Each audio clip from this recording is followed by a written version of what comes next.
wararka kale ee xiisaha badan ee magaalada caasimadda muqdisho naga soo gaaraya waxay sheegayaan barnaamijkii wasmada ama baashaalka ama isdhexgalka ama tumashada muqdisho oo cirkaasi isku shareeray kubkii iyo naasihii iyo baradii gabadha la yidhaahda kinjama gabadha adaaruud alismaaciiliyi ee ka soo jeeda beesha daarood oo quruxdii iyo qaayihii ay lahayd ku harqisay ama ku indhasarcaadisay bulsho weynta soomaali weyn gabadhaasi oo cambarkeedii ama kubkeedii ama naasaheedii ay sicirkii ugu ballaarnaa ka gaareen magaalada muqdisho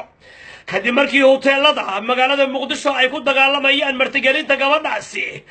ayaa dhinaca kale hardan siyaasadeed iyo hardan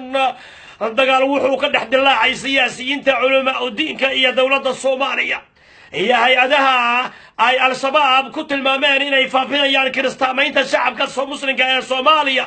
iyagoo kiristaamayntaasi u adeegsanaya kubka iyo naasaha gabdhaha fanaaniinta ah kubadda cagta iyo weliba haddii la kudmaayo shaqiiqda iyo shaqiiqda ka yeelaysa xeebta lido iyo weliba hoteelada magaalada muqdisho